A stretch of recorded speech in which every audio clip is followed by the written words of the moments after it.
Bom dia, irmãos. Paz seja convosco. Continuando nosso estudo nas Escrituras, agora finalizando essa primeira carta de Pedro, no capítulo 5,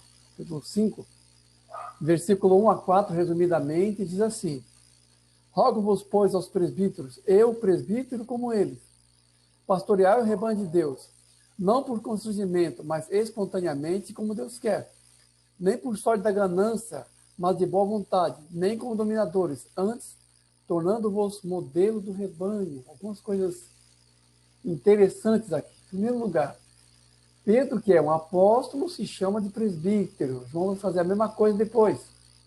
Pedro era apóstolo ou era presbítero?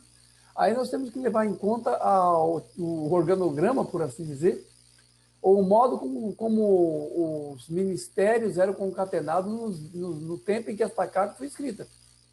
E é diferente. Lá em Efésios, por exemplo, nós vemos 5 ministérios. A um recebeu do seu Deus, apóstolos, profetas, mestres, evangelistas e pastores. São 5 ministérios. 5 ministérios. Não é um ministério só. O que aconteceu é que o ministério de pastor, que era uma função ministerial entre outras, se tornou, por assim dizer, a titularidade, emergiu como uma titularidade recorrente. Então, as pessoas que são pastores, ou as pessoas que têm o dom predominantemente função ministerial como evangelistas, são chamadas de pastores. As pessoas que têm a função ministerial predominantemente de mestres, são chamadas de pastores, e assim como o profeta e assim como o evangelista. O título ministerial é pastor. Se fôssemos colocar um título, obviamente que eu estou falando aqui dialogando com o nosso tempo, mas se fôssemos colocar um título para o ministério, seria presbítero. Porque presbítero é o título que denota liderança. Presbítero é o quê? Presbítero é supervisor ou superintendente. Então, a titularidade que denotava liderança era o presbitério naquele tempo. Embora Paulo se apresente muitas vezes como apóstolo, aqui nessa carta de Pedro a gente vê que o título, o título, vai. O título de liderança, ele usa aquele, não usa o termo apóstolo, ele fala Pedro, apóstolo, ele fala Pedro, eu presbítero como ele. Ele se chama assim de apóstolo, mas nessa altura ele diz que se associa com o presbitério. Por quê? Porque na igreja primitiva havia um corpo de liderança que era um presbitério, era um grupo de lideranças, e esses presbíteros, que como presbíteros eram líderes, eram supervisores, superintendentes, tinham funções específicas de ministério. Aí apóstolo, profeta, mestre, evangelista,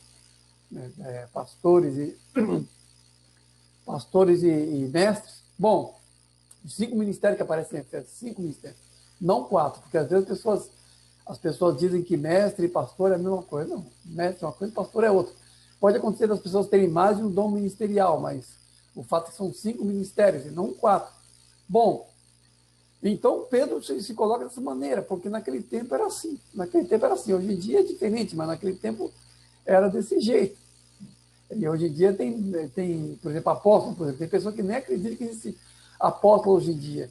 Por outro lado, a pessoa que se chama apóstolo hoje em dia num sentido diferente daquele que era o apóstolo no tempo em que o Novo Testamento foi escrito. Bom, isso é uma outra discussão. Né? Mas Pedro se apresenta então dessa maneira, ele se chama de presbítero, se coloca como presbítero, né? E exorta a outros presbíteros a que exerçam o ministério segundo a vontade de Deus. E aqui ele vai falar mais da função geral de pastoreio. Pastorear o rebanho de Deus. Por quê? Porque aqui ele está generalizando, não está se dirigindo especificamente a pessoas que têm a função específica de pastores, mas o fato é que os 5 ministérios exercem uma função geral de pastoreio. Assim como no outra passagem, Paulo também havia dito que o presbítero tinha que ser apto para ensinar. Ele não estava querendo dizer com isso que todos os presbíteros tinham que ser mestres, mas tinha que haver a aptidão geral de ensinar, ainda que alguns fossem especificamente levantados como mestres. E aqui, quando Pedro fala pastorear o rebanho de Deus, ele está falando para que o corpo de presbitério, de maneira geral, exerça a sua função de pastoreio. E aqui, pastorear, no caso, é cuidar, assistir, seja com ensino, seja com instruções, seja com oração, o que for. Pastorear de maneira geral. O que não é a mesma coisa que gerenciar. O que não é a mesma coisa que estabelecer projetos, que é o que a maioria dos pastores fazem hoje em dia. Mas hoje em dia nós temos pastores, gerentes de recursos humanos, temos pastores que estabelecem projetos de tudo quanto é tipo, temos pastores palestrantes, temos pastores conferencistas e um monte de coisa. Mas naquele tempo era o quê? Pastorear a igreja de Deus, porque era para isso que nós fomos chamados. Cada um de nós é chamado a ser pastores. Eu me lembro uma vez que uma irmã teve um problema conjugal e não teve a assistência que deveria ter, presumivelmente, seu pastor. Qual foi o motivo que o pastor alegou para não exercer a sua função pastoral? Nós temos muitos projetos, então ele alegou que estava ocupado com muitas outras coisas e não tinha tempo para cuidar daquela irmã. Ou seja, ele era pastor, mas justificava o seu título de pastor sendo gerente de recursos humanos. Porque se o pastor tem um monte de projeto e não pode pastorear por causa disso, não pode aconselhar uma ovelha, não pode andar com ela, não pode orar por ela, porque tem projetos, então o ministério vira uma outra coisa. E por coisas desse tipo, você pode entender aquela passagem que eu menciono muito, as pessoas chegando a Jesus e dizendo, não fizemos isso, não fizemos aquilo, e Jesus diz, afastai-vos de mim, porque de muitas maneiras, infelizmente, o ministério tem sido distorcido naquilo que ele foi estabelecido. O ministério foi tirado daquilo que era a sua função original. Esse é um erro muito comum atualmente. Pastores fazendo um monte de coisa, menos pastorear. E aqui diz mais também, diz não por constrangimento, ou seja, o ministério tem que ser fluido. Eu me lembro que uma irmã, recentemente, disse que percebia que as pessoas conversavam com ela muito, as pessoas naturalmente se abriam muito com ela. E eu disse a essa irmã, olha, você tem um dom de pastoreio. Tem um dom de pastoreio. As pessoas se abrem para você porque, de alguma maneira, discernem isso em você, embora você mesma não se veja assim. E ela disse, mas eu me sinto drenada, eu me sinto esgotada de certa forma. E as pessoas, às vezes, eu vejo pessoas falando isso. Eu disse para ela, veja bem, você está sendo canal da bênção de Deus. Você pode ser, nesse ministério, você pode ser canal da sabedoria de Deus no aconselhamento a pessoas. Deus tem, de alguma maneira, te dotado para cuidar do seu rebanho. É uma bênção isso, você não pode se sentir drenada, exaurida com isso. E ela guardou aquilo. Uma outra ocasião, ela disse, olha, pastor, puxa vida, eu fiz o que você falou, eu aconselhei, me senti tão renovada depois. Quer dizer, o natural ou o ideal é que depois de uma ministração você se sente agraciado. Você se sinta interiormente abençoado por Deus.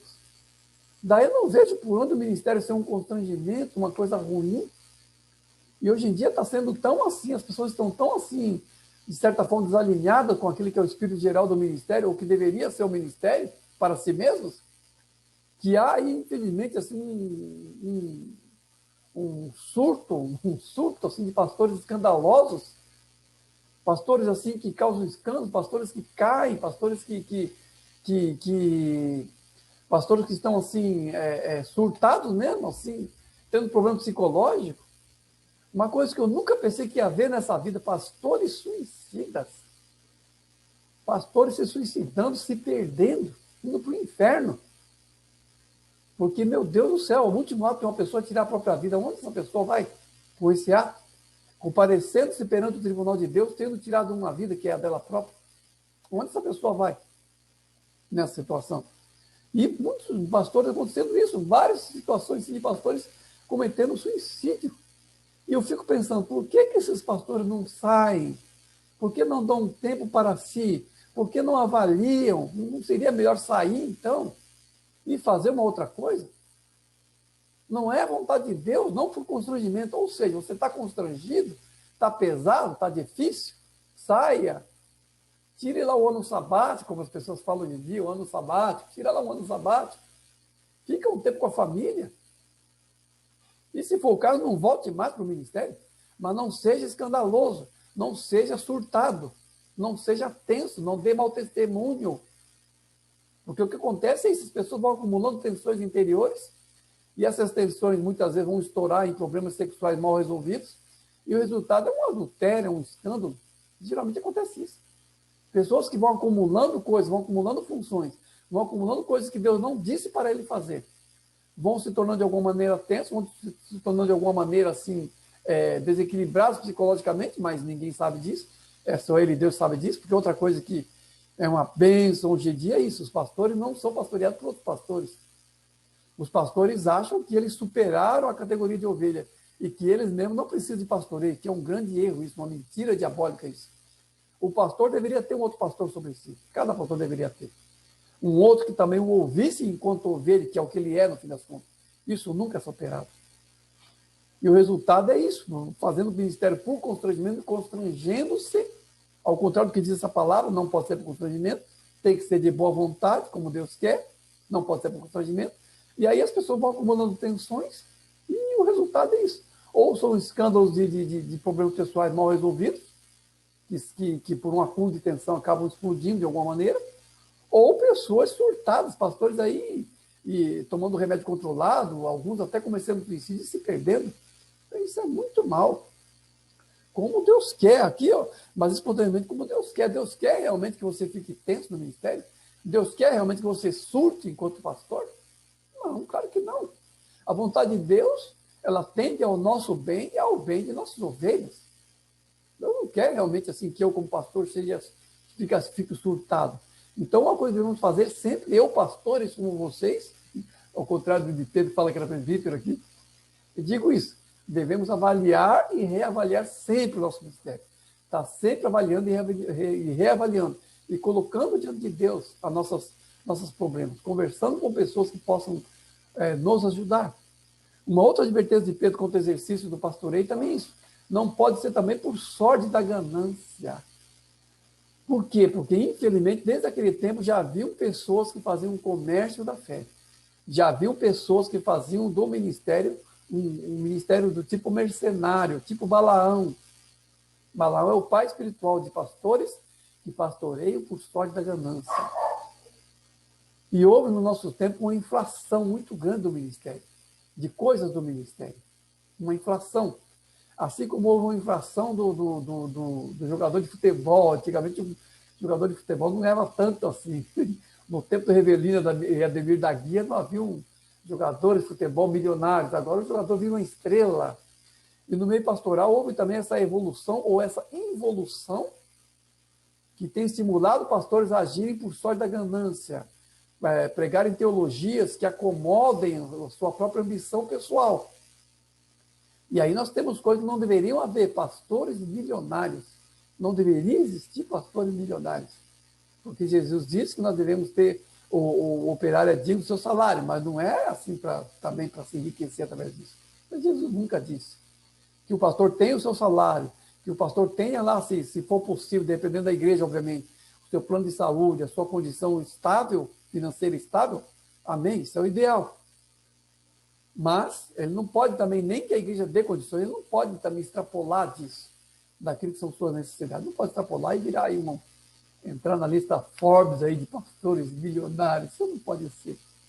E através disso, muitas vezes, tem acontecido escândalos e tropeços. O Ministério de Louvor, por exemplo, também foi um ministério que cresceu muito.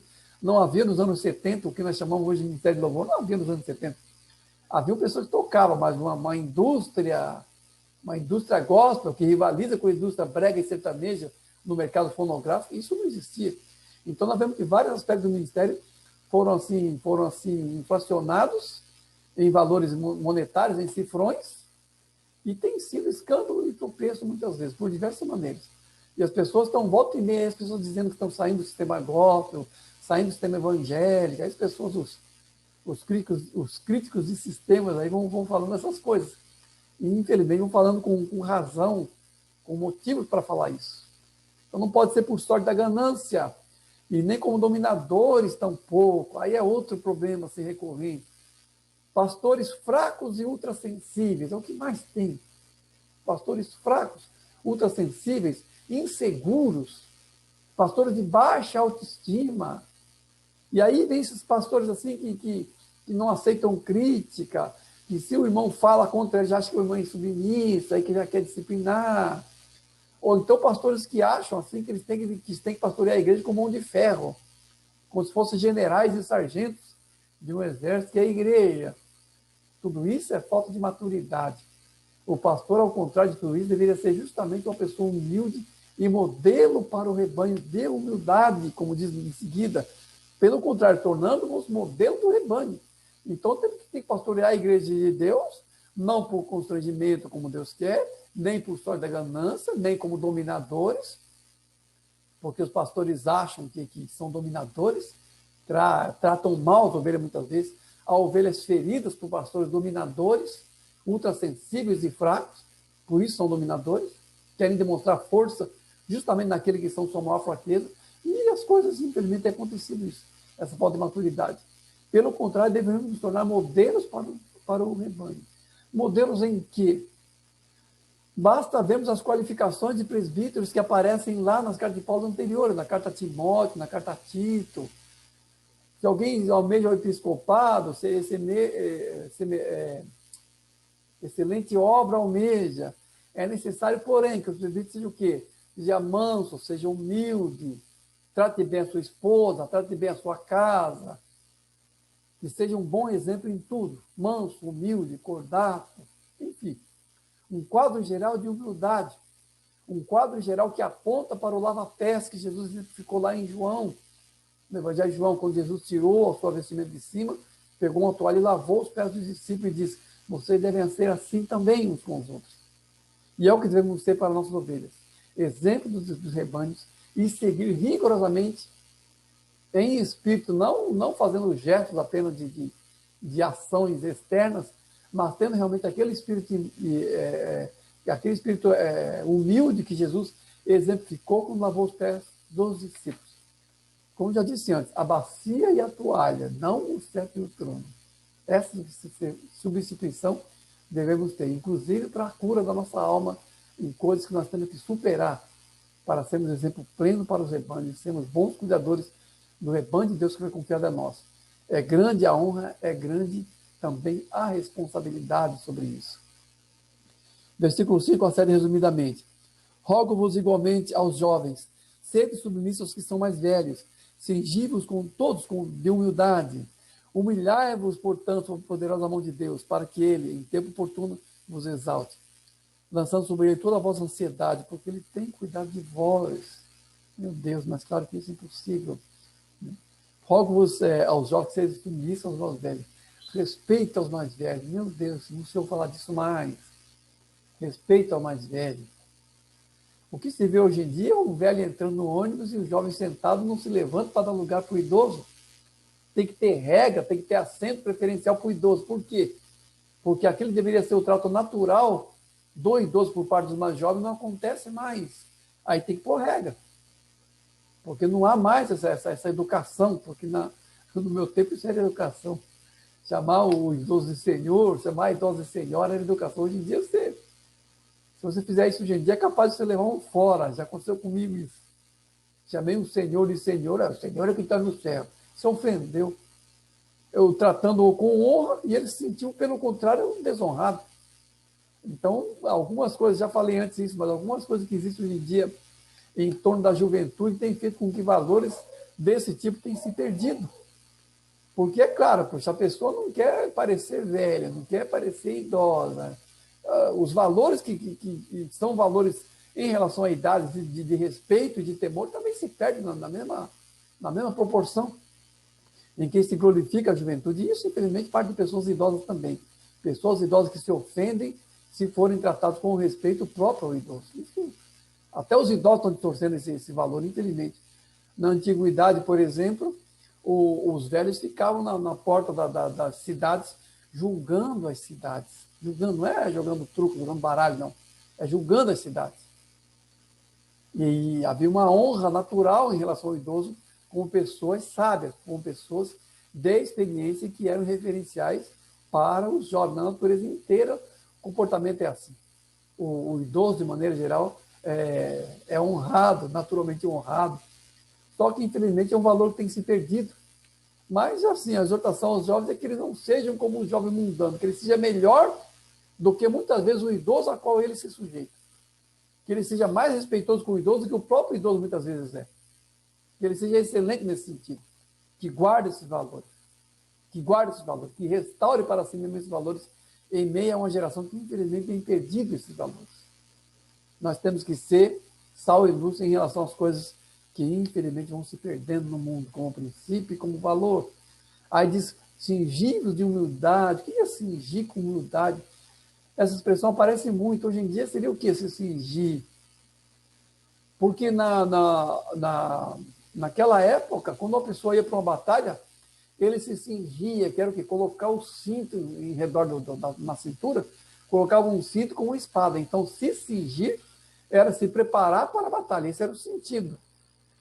Então, se cingir aqui é se revestir como de uma arma de humildade. É curioso isso até. Porque quando nós pensamos em luta e batalha, não é a humildade que vem à tona. No entanto, é esse o tipo de batalha do crente. Porque o crente, na verdade, ele tem que se cingir de humildade e batalhar em 3 frentes. Ele tem que batalhar contra a carne, contra si mesmo, contra um mundo que, infelizmente, está revirado, não tem valores do evangelho, e contra o diabo, que é justamente a pessoa que é o príncipe desse mundo, que coopta os cursos desse mundo em torno do egoísmo, levando os homens a se desviar do evangelho. E nós temos que nos cingir de humildade para enfrentar tudo isso, num despojamento de tudo aquilo que eram os valores antigos, de se despojar de todo o orgulho, de toda a altivez humana e andar no princípio do evangelho de humildade. Como eu disse agora há pouco, Jesus lavou os pés dos discípulos justamente exemplificando o espírito humilde que deve prevalecer em nossos corações, como norma para nós. E aí diz que nós temos que nos humilhar debaixo da poderosa mão de Deus para que Ele, a seu tempo, nos exalte. A seu tempo nos exalte. Jesus contou uma parábola dos convidados para a festa e disse, havia uma festa. Aí as pessoas foram tomando seus lugares. Né? Aí Jesus disse, quando vocês forem convidados para uma festa, estou confundindo um pouco, que era outra festa, mas Jesus disse o seguinte, quando você for convidado para uma festa, não vai e ocupe os primeiros lugares, para não acontecer que a pessoa que organizou a festa chegue para você e fale, tem outra pessoa que reservada esse lugar aqui. Aí você vai humilhado, ocupar o último lugar. Pelo contrário, vai e senta nos últimos lugares, para que a pessoa que te convidou chame e diga, vem cá, vem para frente, e aí você vai ser honrado. Jesus exemplificou isso, a humildade. Hoje em dia não tem festa com lugares reservados, mas era um costume da época que Jesus usou como exemplo do que deve ser a nossa postura predominante, de sempre nos colocarmos humildes, de sempre nos colocarmos, de certa forma, abaixo, para que a honra venha espontaneamente, para que a honra venha da maneira correta e no tempo certo. Não uma honra que nós mesmos nos atribuímos, mas uma honra que em algumas situações as pessoas possam nos prestar em situações parecidas com essa da festa, em interações naturais, ou aquilo mesmo que de Deus está reservado para nós. Porque aquilo que vai nos honrar no final das contas são muitas vezes dispensações de Deus que não se revelam assim no tempo ou no modo que nós queremos. E é muito provável que muitos de nós estejam em situações de humildade, até de humilhação e de rebaixamento, esperando o tempo em que o Senhor vai nos exaltar. E nós temos que ter paciência para isso, nos humilhar diante de Deus, muitas vezes colocar diante dele, do Senhor, a nossa queixa, o nosso desgosto, para que ele, a seu tempo, nos exalte. Mas temos que ter graça e nos portarmos humildemente até que esse tempo de exaltação chegue para nós da parte de Deus. Portanto, fique onde o Senhor te colocou. Não almeje mais do que aquilo que está designado. Porque o Senhor é que faz crescer e é o Senhor que faz abater. É dele essa prerrogativa, não nossa. E também diz para lançarmos sobre ele a nossa ansiedade e confiarmos no cuidado amoroso de Deus sobre nós. Ele é Pai e Ele cuida. Assim como Ele cuida da natureza, como Jesus falou lá nos Evangelhos, Ele cuida muito mais de nós. E para nós, assim, à medida que vemos o dia se aproximando, à medida que vemos os fatos acontecendo, apontando para o final, mais ainda. Porque uma das exortações do Senhor para os crentes dos últimos dias, para os santos dos últimos dias, é que não se ansiassem, que não deixassem o coração ficar pesado pela ansiedade dessa vida. É uma exortação própria dos últimos dias, porque as coisas podem piorar e a nossa ansiedade devido a isso pode aumentar. Então, muito mais do que sempre foi para nós, é modo de vigília, não cair na ansiedade, não se deixar dominar pela ansiedade. Nós temos que lançar a mente da ansiedade ao Senhor e confiar em seu cuidado amoroso para que ela não venha assim nos engolfar, não nos venha assim a predominar sobre nós e de alguma maneira nos abater na nossa trajetória. Depois, terminando, diz, versículo 8 a 14, terminando, diz assim: sede sóbrios e vigilantes, o diabo anda em derredor como um leão que ruge, resistindo e firme na fé. Ora, o Deus de toda a graça, depois de ter sofrido por um pouco, há de vos aperfeiçoar, firmar, fortificar e fundamentar. Versículo 8 a 14, resumidamente. Está sempre resumido. Sede sóbrios e vigilantes. Por quê? Porque uma coisa muito própria desses dias, além do egoísmo que é sempre vigente na trajetória humana, além do egoísmo de sempre, há uma tendência a uma certa diluição das coisas. Há uma tendência a uma certa leveza exagerada de tudo. E a exortação de Pedro é que não nos deixemos levar por essa maresia pós-moderna, por essa placidez que é tão comum hoje em dia, mas temos sóbrios e vigilantes. A sobriedade é o quê? A sobriedade em relação àquilo que pode ser inebriante em termos de nos amornar, de nos fazer assim acomodar demais. Então nós temos que vigiar contra todo entorpecimento, sermos sóbrios e vigilantes, como quem está numa batalha, não é como quem está fazendo um piquenique ao ar livre, mas como quem está em modo de batalha, porque essa é a nossa condição no mundo, sempre, sem trégua a isso. E diz ainda, o diabo anda em derredor como um leão que ruge, porque ele está procurando quem devorar, dê moleza e ele te devora. Fique vigilante por causa disso. Eu me lembro que nos anos 80 e 90, de novo, havia aqueles exageros, aqueles excessos de guerra espiritual. O crente é vencedor, o diabo só conhece o número do meu sapato, eu piso na cabeça dele. Vai lá, irmão, pisa na cabeça dele, faça um ato profético, pisa na cabeça do diabo. Vamos lá, 1, 2, 3, pisa aí. Então faziam até atos proféticos nesse sentido, de pisar na cabeça do diabo. De fato, é-nos dada a vitória sobre todas as serpentes e escorpiões, sobre todo o poder do inimigo, e nada absolutamente nos fará dano. Isso é a promessa de Jesus. O modo da trajetória da igreja é pisando sobre as trevas, realmente, prevalecendo sobre as portas do inferno, de fato. É-nos dada a vitória porque o Senhor venceu por nós. De fato, é verdade isso. Mas Pedro fala que o diabo anda em derredor e que nós temos que estar sempre em modo de vigilância. Então, essa coisa meio infantil de já vencemos, pisa na cabeça dele, só uma coisa meio infantil que havia, porque a exortação de Pedro é que nós estejamos sempre vigilantes, porque a vitória é assegurada em estado de vigilância.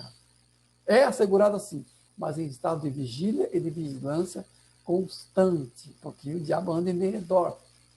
E nós temos que estar sempre em nossa completude de armadura espiritual, para que ele não alcance vantagem sobre nós, porque ele está sempre tentando achar uma brecha, está andando para lá e para cá, que caia de tonto pela nossa vigilância. Depois diz assim, depois de sofreres um pouco, né, ele mesmo termina assim, né? Depois de ter sofrido por um pouco, há de vos aperfeiçoar, firmar, fortificar e fundamentar. Deus até permite, muitas vezes, muitas provas da fé no nosso início, para que nós, justamente, nós sejamos fortalecidos, porque a prova da fé visa o fortalecimento da fé. A prova da fé visa o fortalecimento da fé.